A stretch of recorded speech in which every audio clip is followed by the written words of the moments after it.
Today I'm joined by Dan Besbris. We made it. It's been a few weeks in the planning. Life happens, especially in December. I know over here, life very busy in December. We are going to go through some questions. This is the Balls Deep podcast. Let's go. I'm the type to get shit done. You the type to observe. March Madness on my speakers, but today's November 23rd. Got something loud in the blunt, yeah. I don't say what I want, yeah. Probably somewhere sunny getting tan. Foreign women in the sun, yeah. That's all that I need. That's all that I need. That's all that I need. Got my brothers with me. Got my brothers with me, and my mama's healthy. That's all that I need. Welcome to the Balls Deep podcast, brought to you by Fantasy Basketball International. I'm your host, Adam King. Find me on Twitter and on Blue Sky at AdamKing91.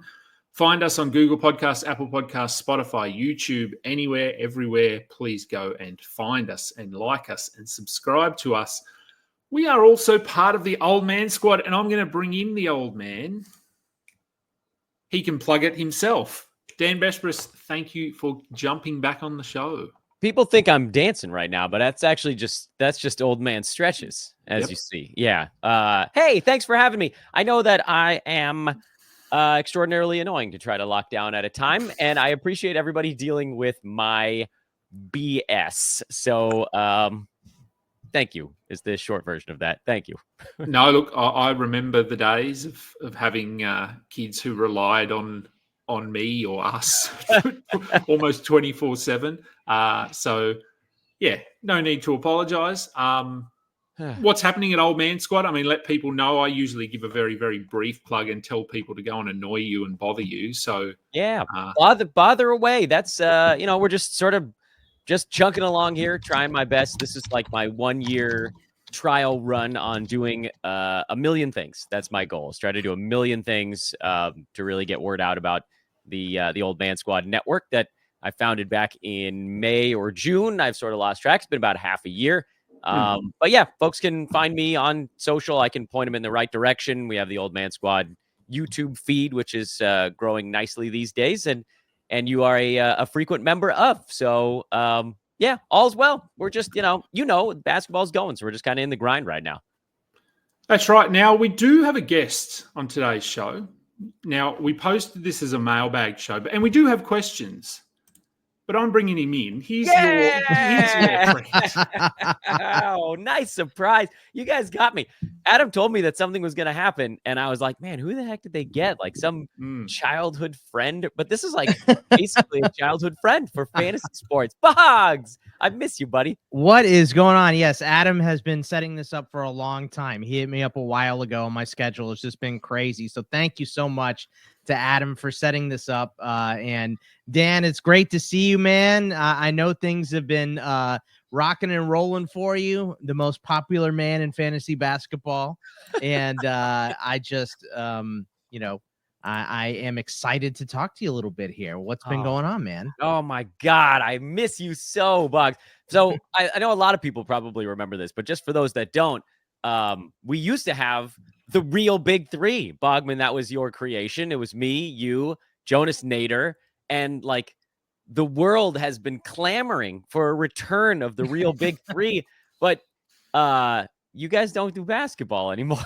So I mean, I don't do any basketball anymore. I am like, you know how you gave up baseball when the Bakersfield Blaze punched out? That's kind of how I've been. My schedule has been crazy with all the baseball and the football. So, and I live closer to my Rockets now, and I've gone to, a handful of games since I've moved to Texas, but not as many as I should. And they're good now, actually. So third in the West. So, but yeah, I just thank you, Adam, for setting this up. It's been, he's been trying to make this happen for a while. Sneaky devil, that Kingy. Sneaky devil. Yeah, it was, we'll call it a Christmas miracle. We're close enough to Christmas. I think we can call it a Christmas miracle. So I did post this as a mailbag show, part of the facade so Dan wouldn't suspect anything. So we do have a lot of mailbag questions, but so apologies to people who send in questions. I will do a show to answer those questions. But Bogman has come with his own questions. And this is coming from, as you said to me in our chat, someone who knows nothing about basketball at the moment. So we have questions, and I think they were submitted by who did you did tell me? It's a friend of mine, Chris Young. He's actually going to be starting a podcast himself, I believe, after the new year, called Duncan Disorderly. He's a huge basketball fan, big Mavericks fan from St. Louis. Obviously, not a team in St. Louis, so huge Mavericks fan, big Luka fan. So he gave me some questions, but I want to start with a couple here. That has not changed, by the way. The cat still invades the screen whenever he feels like it. But I really punched out kind of around 2019-ish. I think that was the last finals I watched was when the Raptors beat the Warriors, like all the way through. I've watched a bunch of the finals, but not like laser focused. You know what I mean? They've kind of been on in the background while I'm doing work for something else. But what has changed the most in fantasy basketball from that time to right now, Dan? Because we had the obviously the COVID season, the tournament in mid-season now is happening. So what has changed the most for fantasy in that 4 to 5 year time frame here? Well, it's probably maybe a two-way tie between three-pointers not being even the tiniest bit rare anymore and making it to 75 games being incredibly rare now. But there are ways around it, and I want to try to avoid doing the like everybody's hurt all the time negativity spiel. It's the old man podcast, is it not? Let's go. But I'm like, I'm in my rocking chair. I got my Werther's originals. I'm a contented old man right now, in that I want to try to take that stuff and apply it in a way that keeps people engaged. So like on the injury thing, and I think we can all agree, everybody watching, that like the number of injuries is outrageous. That is a real thing. We can't not talk about it.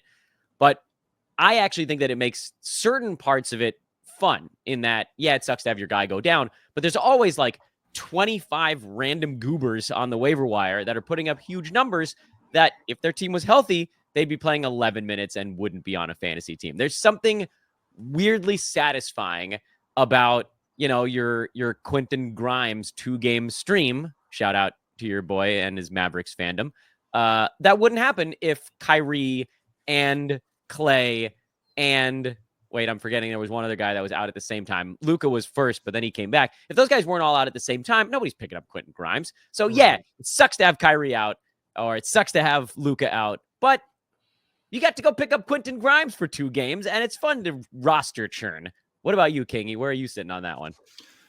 Yeah, they're pretty obvious ones, and it does, as you said, it does. These injuries open up opportunities for other players that we would not have even considered coming into the season. And first player that comes to my mind is Goga Bitadze, who, I mean, do you even know who he is, Bog? Isn't he a center? He is a center for Orlando, and with Franz now going down, and Paolo Banchero going down, Wendell Carter going down, he moved into the starting lineup, and they've just decided to keep him there for whatever reason, and he's had value. So I think the injuries, if we're trying to flip it, I think create a positive narrative for a lot of players. And I think probably since you sort of stepped away, Nikola Jokic has been the best player in fantasy for not notice that, years? No matter how disconnected you are. No, and so he's sort of just he's just been phenomenal over the last 4 years, and now we've got Wemby sort of coming in and challenging him for that title as best fantasy player. And your questions actually cover that. One of your questions, which we'll be getting to. And I don't know, are you happy? Do you want to jump into those questions now, or have you got another more overarching question for us? I just what else have I missed, guys? Like, Dan, tell me the thing that I've missed that you're most disappointed that I have missed out on. Oh my God, I haven't the first foggy clue on that one. I mean, James Harden leaving was that happened so quick for Houston because it was like what year was fat that? suit. It was like fat suit happened or fat suit gate or whatever, and then he's in Philly. You know what I mean? That went, and then the Rockets just tanked. The tickets were real cheap. I can tell you that much for a little bit, But now they're good again. I don't know. Like I get so caught up in the minutia that I don't even pay attention to what the actual storylines are in the NBA. I got nothing, man. I got nothing. You've missed nothing. This is blindsiding you a little bit. So you know, I know, but where do you even go? I don't know. Like you still do fantasy sports. It's just not basketball. When you're like in the day-to-day, you notice 9,000 things for every one, and not the big picture. Right. You're too granular. Yeah, I understand that. I just need to know, are the pregnant pauses still a thing? For me? Oh yeah. Yeah. That's never going away. Oh yeah. I've been told that if you speed me up, that it also makes the music on my show sound extraordinarily funky. So I'm definitely not speeding up now, because if I mismatched and I got fast and the music didn't, then the whole thing gets blown to pieces. I am a baseball play-by-play broadcaster, and I will take breaks in the middle of thoughts if I so choose. It's never going away. He learned from the best, from Vin Scully. So yeah, like I did meet him one time. It was at my father-in-law was at like a bar association thing, and he was like, "The keynote's gonna be Vinny. You got to come with me to this." And I was like, "I'm gonna hang out with a bunch of lawyers. This is gonna be a lot for me." And I'm sure I said something like, and then poor Fred and Clare, he said, "You understand that mumbling came from a game from 1922." Back in 1924. Yeah. He was very gracious, and he didn't mind the fact that I was like flop sweating all over him. So it was quite a day for me. And the Dodgers won the World Series. Finally a real one, not a Mickey Mouse ring either. But you didn't miss that because you pay attention to baseball. Yeah, I didn't miss that. Unfortunately, I had to see that. I did go and watch my team lose in the World Series the year before that. So I was at games 4 and 5, which they lost both. And, just the way it goes. But sports are the same. No matter what you're watching, there is a lot of fun. There's a lot of heartbreak. And we try to enjoy it a little more with fantasy and some gambling and stuff. I'm so happy to see your face, man. I'm happy to see you too, my friend. I wish, I really wish I was more prepared and had better questions and was in. I have a question. Sure, please. Have you built on your piece of land yet? My piece of land. Oh, I don't even know where the certificate for that piece of land is. His lordship. I am still a lord, of course, but I don't even know where my certification is. Are you drinking out of a what is that now? That is a Cal Bears fake frosted mug that is just water. I see. It looked like a coffee pot you were drinking out of for a second. I'm just a very small man. This is a normal size cup. Okay. Adam's been steamrolled in this show. I was absolutely expecting it. So no issues. I'll just jump out. Let you guys go. Yeah, got catching up to do over here. Yeah, no, I was fully prepared. How long is your hair, Bogman? How long is your hair? How long is your hair? My hair is probably about a foot long right now. Oh, that's substantial. Yeah. I mean, if I undid it, it would take me about a day and a half to put it back together here. So, but yeah, it is very, very froey right now, and about just a little bit past my shoulders. That's a lot. So, yeah, it's going to be about donating time, but I'm getting on to the speaking of time. I'm getting to the gray borderline of where I can donate my hair. It has to be less than 10% gray. No. So is that really a thing?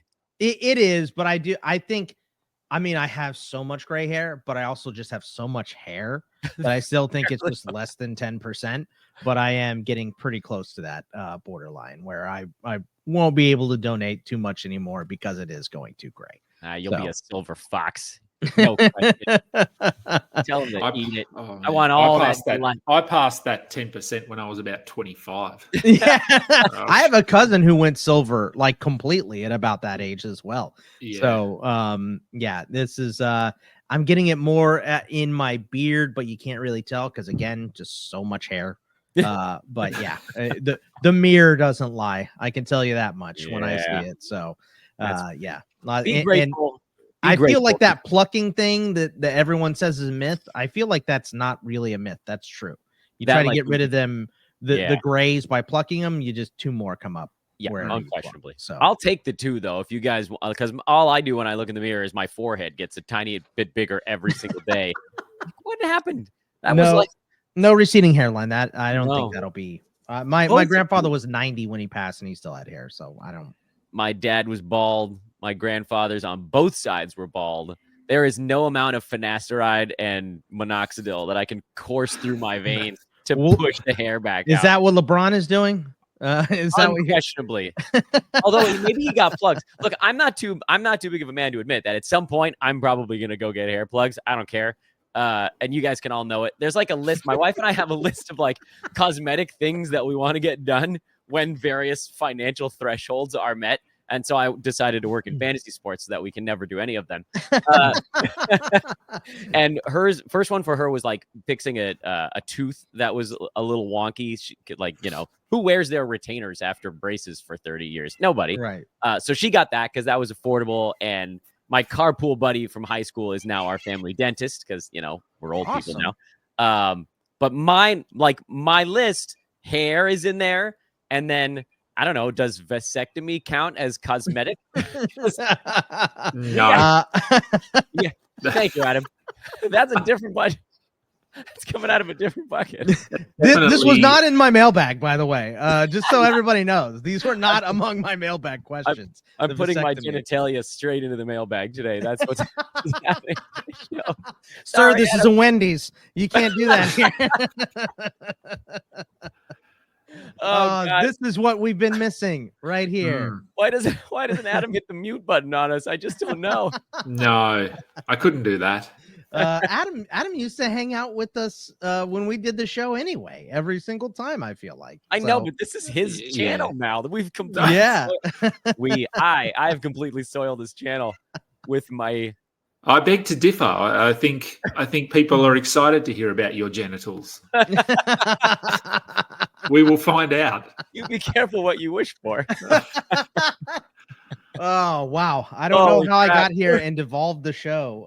What are we doing so much today? Immediately. But yeah. So anyway, this is exactly what the real Big Three was like. We talked about Dan's genitals for most of the show.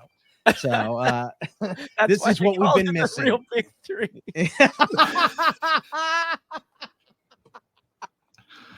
I'm gonna have to change the title of this episode, aren't I? To the real Big Three. I don't know, something. The show is called Balls Deep. It is true. Oh God, you're never gonna do this again. Oh well. Oh man. Yeah. Oh, well. Lord. Okay. I do have questions. We friend Chris. We do have questions. And I have created fancy banners. Look at that with Bogman's questions. So you take the lead, good sir. These are your questions. Yeah. So let's just start with the first one with Luka and Kyrie healthy. Is it time to sell high on PJ Washington? I can jump in on that one because I'm a PJ truther this year, so I feel like I gotta take this one. No is my take, but it's sort of a nuanced no, and it's mostly a no because I don't think anybody's going to give you anything better than like a 90 range guy, and I think he can very easily do that even when the team is healthy. The usage definitely went up when one or the other of Luka and Kyrie were out, and yes, that's how he pushed from 80-ish up to 60-ish. If you can get a 60 range guy back for him, then you definitely do it. I just don't think you're going to be able to pull that off. So I'll sit on him with the added caveat that I think Luka and Kyrie are going to each miss, I would think, at least another 10 games apiece the rest of this year.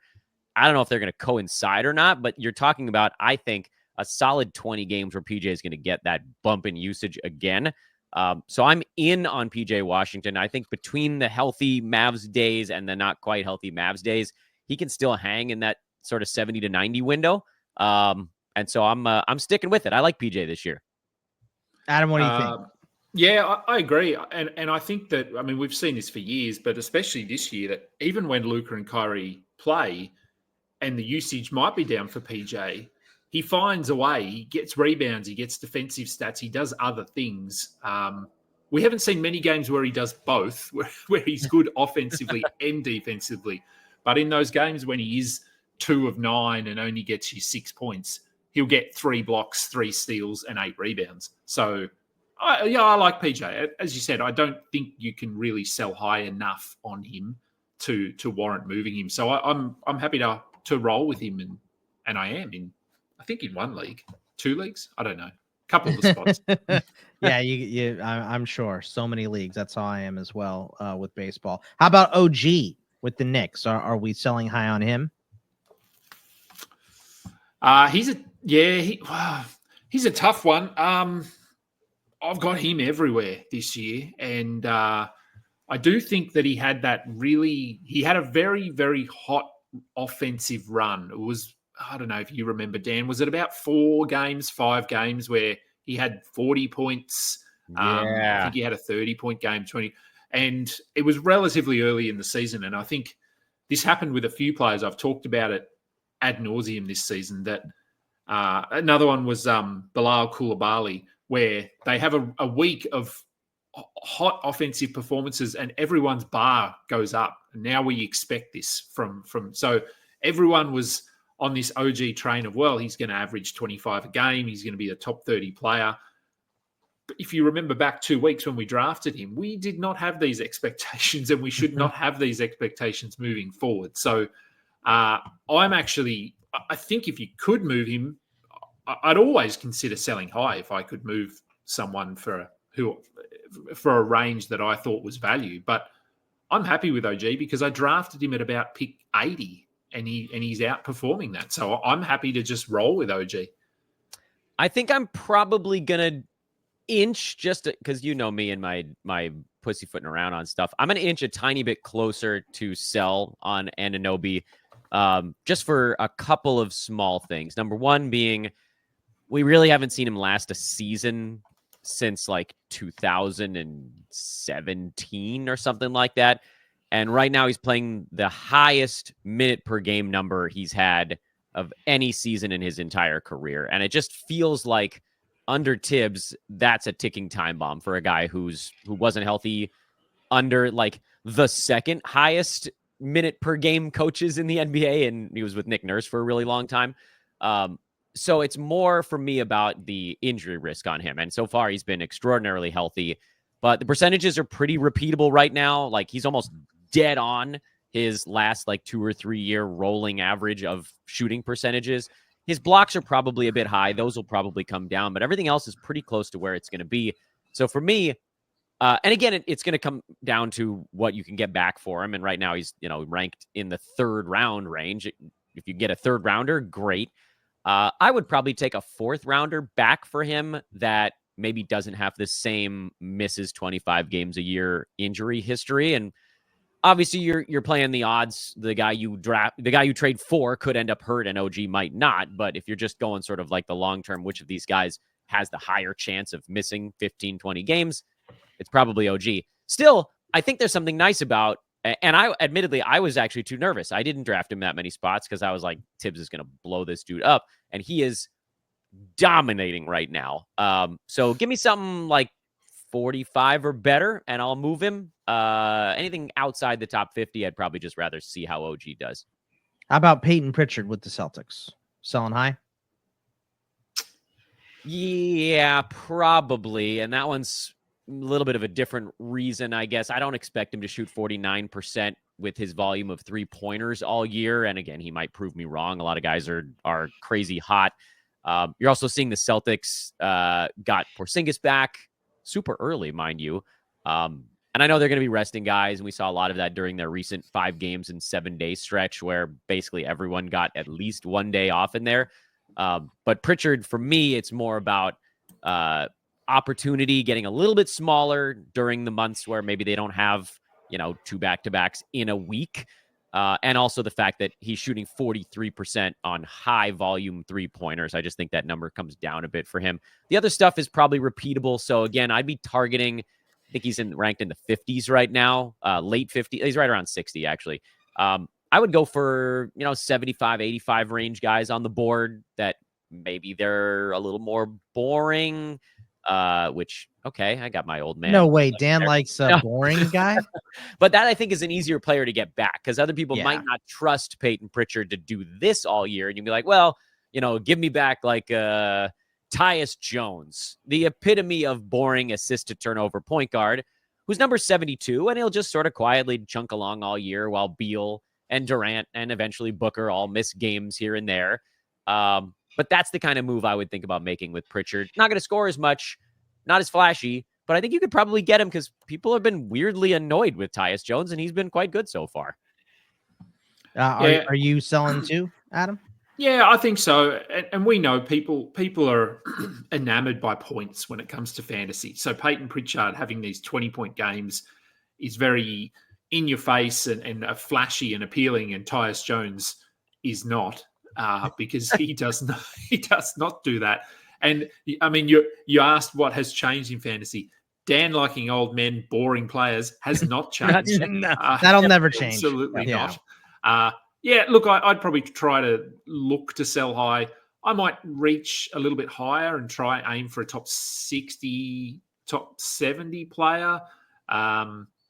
But look, if you can't do that, and it's probably a tough sell in a lot of leagues, I'd just be happy to hold him because I do think his role is relatively secure this year, and he probably ends up as a top 100 player. So considering you got him off waivers, I don't think he was drafted anywhere. You have to be pretty happy with the return on investment there for him. All right, so I got some buy lows as well, Adam. Zubats with the Clippers, Keegan Murray with the Kings, Trey Murphy with the Pelicans. Are we buying low on any of these three? You want this, Dan? Oh, sorry. I thought he was bouncing straight back to you. Sure. So Zubats is a weird one because his low rank is tied almost exclusively to his suddenly punt free throw new persona. I don't like this new persona because if he was even just, around 70% at the foul line, we're talking about probably like a top 70, top 60 kind of range guy. And then we sort of wouldn't be having this conversation, but he has been terrible at the free throw line. I can't change what's happened. This should be the thing that changed in fantasy is everybody should be better at free throws. Yes, I agree. Still has not changed. Wow. And guys develop these free throw brain issues, and then they never go back to being able to make them again. So I don't know. I'm hoping that Zubats eventually gets that number at least into the 60s. So I guess if someone's pissed about the free throw stuff, you could try to go get him. I don't know if they're going to part with him because his other stuff has actually been pretty good. Keegan Murray is a small buy low. I didn't really want anything to do with him this season, but I do think the 42 and change field goal percent probably trends up a little bit. He's still their best defender, so his minutes aren't going anywhere. I don't know that the usage is going to improve much, especially now with Malik Monk in the starting five. There's just sort of less and less for him to do.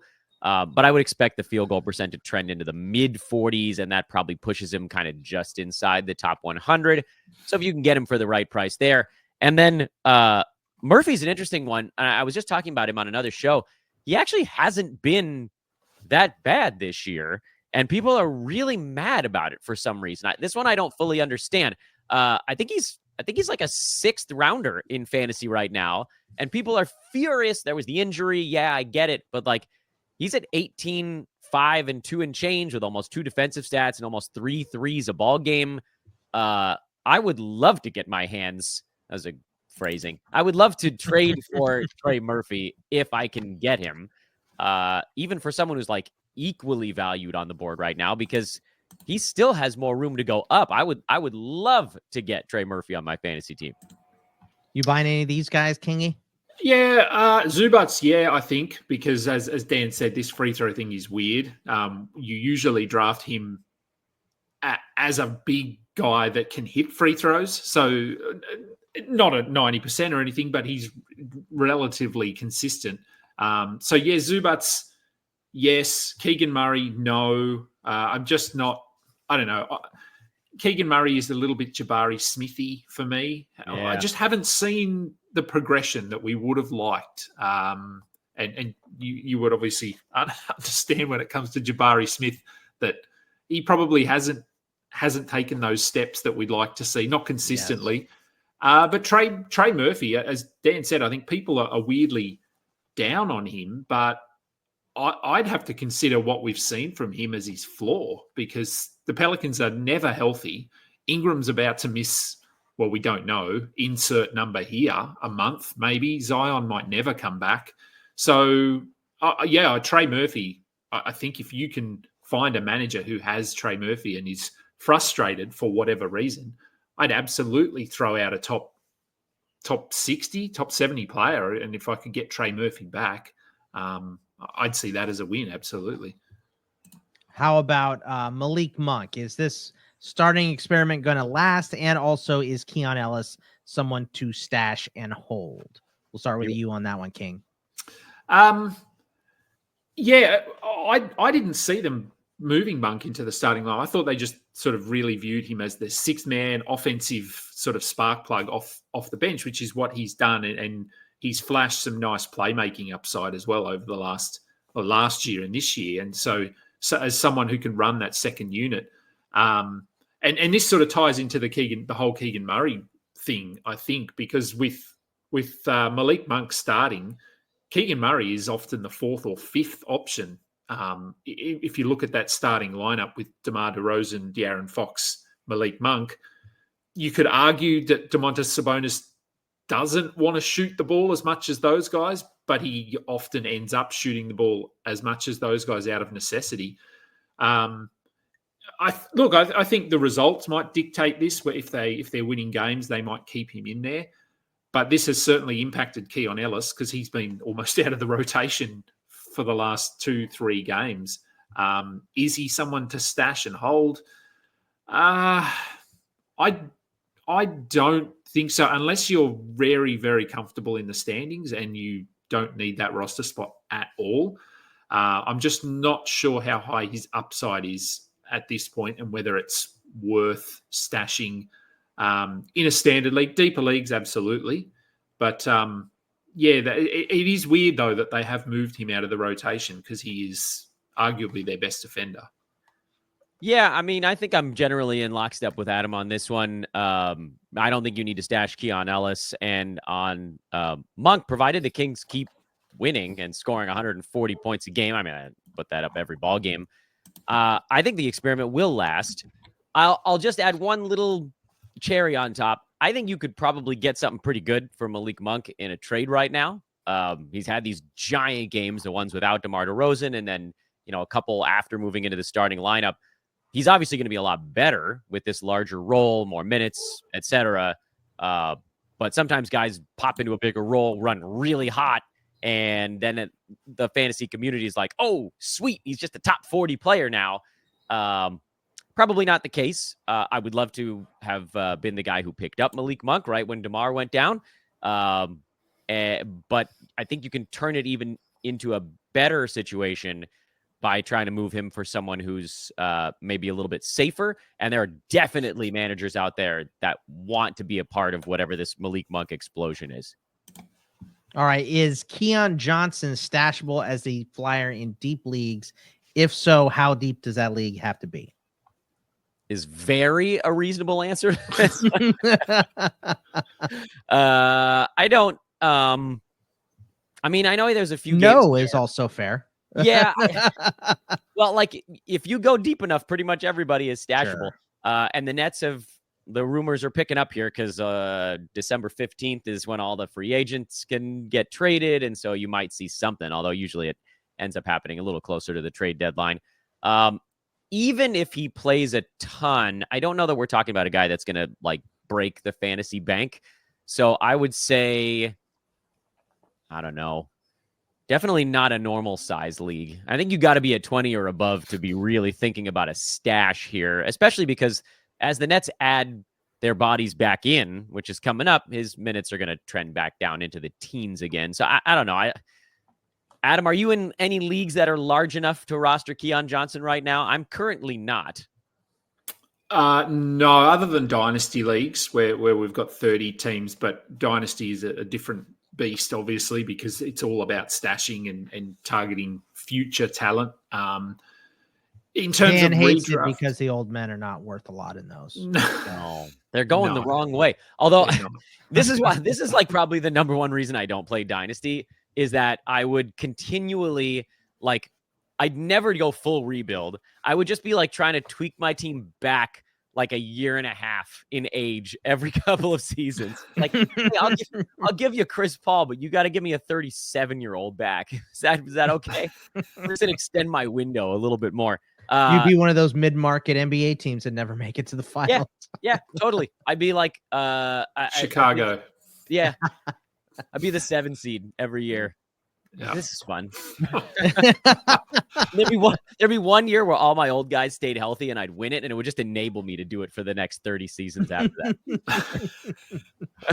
Right. No, answer is no. 20 teams, I think, is where I'd be targeting Keon Johnson. Brooklyn, there's no rhyme or reason to what they're doing at the moment. They basically just roll out whoever's shooting the ball the best on any given night. Insert player name here. It's your turn to go and play 30 minutes. So it's pretty tough to know who we would view as a stash in Brooklyn. But yeah, I think 20 team leagues, maybe you could look at it. And here's the final question. Yeah, and this is one that you mentioned before, Adam, and I'll start with you on it. How soon does Wemby pass Jokic as the best player in fantasy? Well, this was a pretty hot topic coming into the season, and it was basically people were in one of two boats: the Wemby number 1 pick boat or the Jokic number 1 pick boat. And you actually have one of each on this show with you today because Dan was a Jokic and I was a Wemby. No way, Dan, like the older guy. Oh, I know. I was on the Jokic side. He was. So. Yeah, look, I think, based on Jokic has been unbelievable. How he's taken his game to another level, I just don't understand it. So at the moment, it's pretty clear that Jokic is number 1, probably by a significant margin. I'd be right there, wouldn't I, Dan? I'm just but they're 1 and 2, so it's not like either one of us went way wrong with the first pick overall. No, and I don't know. For me, I think it's coming. And like I said, Jokic has been phenomenal this year.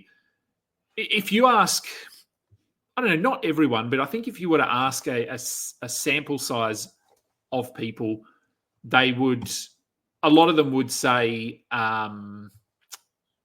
Wemby has been disappointing. I think that was a narrative that's sort of come out a little bit. But as Dan said, he's the number 2 player quite comfortably. So he's ahead of Shea. And so for me, I think it's coming. I think Jokic probably holds on to number 1 this year. And if I don't know whether you probably didn't, Bog, but Dan might have seen the Spurs game on whenever they played their last game and they beat the Pelicans. Wemby went to the locker room with this back issue that he's had. And to me, he didn't look right. Just moving on the court, he looked a little bit proppy. So I can see a world where he may miss 10 to 15 games this season as they manage him through this back injury, which only helps Jokic, obviously. So I think it's coming. I don't think it's this year. It might be next year, though. Never, Dan. Is it never happening? No, I'm a reasonable man at my core. So this year, my big thing with Jokic wasn't even necessarily that I thought he was going to be number 1 versus Wemby at number 2. I just think it's easier to draft a fantasy team when you have Jokic as your first guy because you have 1, 2, 3, 4, 5, 5 categories that are just really, really strong and almost nothing that was weak. With Wemby, there was that big blocks bump, which was awesome. Like all of this goes into the calculation of who's going to be number 1 and who's going to be number 2. There just weren't as many things where you were hyper elite coming right out of the chute. And I was like, all right, if I go Jokic at 1, pretty much anybody that's there for me at the end of the second, beginning of the third, I can pair them. I can basically draft with my eyes closed after Jokic for like the next 2 to 3 rounds, where with Wemby, you're like, okay, I got blocks here. Maybe the field goal percent is not going to be great for a center. Maybe I should lean into that. There was a little bit more, I don't know, not like difficulty because you still have Wemby, but there was, it took, I think, more strategy to draft with Wemby than it does with Jokic. And I'm all about simplifying. In terms of when does Wemby pass Jokic? My guess is the year after next. And I don't know. I just like there's at some point the Jokic run will taper and we'll see Wemby maybe increase his usage a little bit more. This year we're seeing a really nice percentages bump for Wemby. Although again, like there's a lot of jump shots and I don't think that's going to change anytime soon. So it's possible that this, like the 48-87, really nice splits this year compared to last season for Wembanyama. I don't know that those get better again immediately as much as we need him to just sort of like continually, slowly do more. So give me next year for them almost like neck and neck. And then the year after that, Wemby passes him, finally says like, this is my time. I'm going to take 22 shots a game. Let's go. And Şengün will pass both of them really quickly, correct? Yeah. I mean, obviously. Correct. Yeah. I think, I don't know that he's the most polarizing name in fantasy sports anymore. There was like a year there where Şengün was getting everybody all hot and bothered. And now everyone's just been like, okay, yeah, that's fine. We can move on to something else now. I don't know who the new one is, but I don't think it's him anymore. He's not the hotness anymore. He's old news. I don't know. He's pretty soon he's going to be an old man. Well, hopefully with a deep playoff run before that, at least. They look good. Yeah, I know they do look good. They play defense like a son of a gun. I've been paying a little bit of attention to at least the Rockets. So there is that. But yeah, hair or vasectomy, which is first? Was it my choice or my wife's choice? Maybe that didn't answer the question. I hate to admit it. I'm going to be very honest. I'm always honest. It's probably going to be the vasectomy first. Because I can wear... I get that. Yeah. Like, I can wear a cow hat. I should make... why don't you wear a vasectomy? One of my favorite lines from Archer. So... Phrasing. Phrasing. Also, hey, look, our guy Nick Allen. I can't forget him. He wanted to say hello to you as we speak about your vasectomy here, of course. What's up, Nick? But probably not the best time to bring him up. But yes, I still do CFP Winning Edge with Nick on a week-to-week basis. That's amazing. It's so funny when people from completely different parts of your life somehow know one another. I don't know why that's like the most entertaining. You introduced us. Very much is. Did I actually? Yeah, you did. Yeah, he was. He used to work for the Helena. What is it? Whatever their minor league team was, I can't remember in Helena, but he met you or Helena, yeah, and he met you at an Elmore Sports Group function, I think, and then. But how did I connect you guys? Was it college football related? He was asking you about stuff for college football and podcasting. I remember that, right? Yeah, and you knew that I was a big college football fan, so you introduced us, and I have been hosting the CFP Winning Edge podcast ever since then. Adam, can you close this pod to Matchmaker from Fiddler on the Roof? There's no copyright infringement, I'm sure. No, well, I'm sure that's public domain since like 1955. with Zero Mostel is going to come from my estate. Did I get that right? Was he Tevye? I might have gotten that wrong. Matchmaking. You can close the show. You just sing away, and I watched my high school girlfriend did a performance of some Fiddler songs at the University of Judaism here in Southern California, and that was the moment where I was like, oh, now I understand my heritage. And then I went off to college. Go Bears. Well, awesome. we have to end with Al Green. Turn off the lights and light a candle. End it. Hit the abort button. If only there were no copyright issues, we could really mix up the outro here, couldn't we? I have to believe you could play fiddler, and it would scare the crap out of a lot of NBA fans. But like 4 would be really happy. They would. Lordy. They would. All right, gentlemen. Well, I've kept you both long enough. I'll let Bogman. I mean, as you said, you're not doing a lot of basketball or any basketball stuff anymore. Basketball, but yeah. What are you doing? Maybe people want to come and listen to you talk about other sports. Sure. If you're interested in college football, I host CFP Winning Edge podcast, of course, with Nick Allen on Campus to Canton. I'm also over at Betting Pros, doing a lot of college football coverage over there. We're going to be talking bowls, and the new 12-team tournament is starting this year. It had been 4 and it's bumped up to 12 now. And also I'm over there doing the fantasy wrap up for the NFL every single Sunday. I'm on Out of Bounds Monday. Welsh and I are still doing In This League for baseball and football as well. So I'm just at the point in my career where every second of the day can be used to do some research or some work for something. So if you like me and you like football and baseball, I'm around. You will get tired of me very quickly. So I like at 2 of those Bogman 3 Sports. things. So yeah, me and baseball. So Yeah, that's the one. yeah, okay.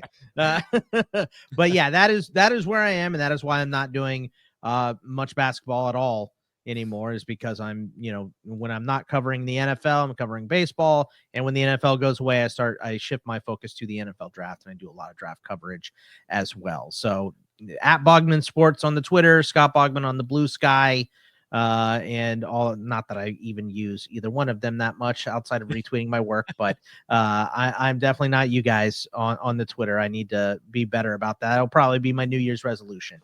But yes, if you want to follow my work, I tweet it all out. So at Bogman Sports. And thanks for having me, and thanks for setting this up, Adam. I was a total pain in the ass to Adam, and I have to apologize. I pushed us back a couple times, and Adam, I work with Dan. I'm used to delays and pushbacks. So I'm fine.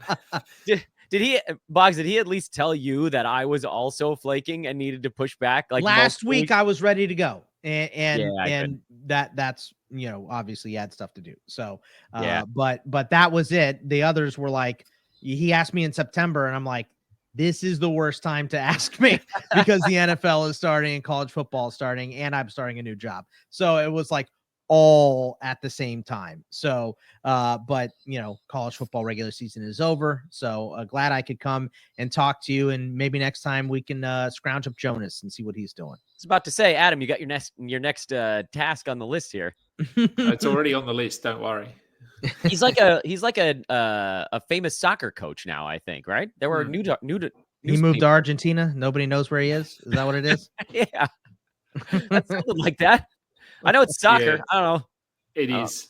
Yeah, I think it is. Dan, I mean, people know who you are. Tell them about Old Man Squad. I'm an old man. So I got to do one thing here. My closing remarks are, so we do all these old man jokes, and I love it, and it's the name of the network, and like I very much lean into it. But then people will just assume that I want every single old player on my team. I really should have named my channel like Boring Fantasy. I want boring players who put up numbers. Not old. Yeah, they don't have to be old. If you could be 25, and if you're just putting up boring numbers, I'm all about that. But like when the example I always use is when Kyle Lowry moved to Miami, and I was like, no, we're out on this. He's just old now. He's no longer a squad member. So please don't just pick up every like 38-year-old in the NBA and be like, oh, Dan wants this. They are, I need them to be boring, consistent year-to-year producers. And also, you don't have to be an old man to be part of the Old Man Squad network. You just have to draft old people on your fantasy team. So I needed to clear those things up. You can very much be a grumpy old woman. You would be very welcome. So come play. But I promise not to talk about my vasectomy. Well, maybe people want that. I don't know. Don't make promises you can't keep. Dan. Yeah. That's true. That was dumb.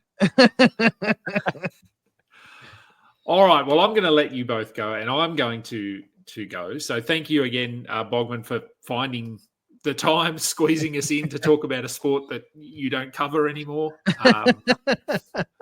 Well, thank you for having me, and thank you for putting up with my delays. I appreciate you. No, it was good. It was. Hopefully Dan enjoyed the surprise. Oh my God, you couldn't see it on my face?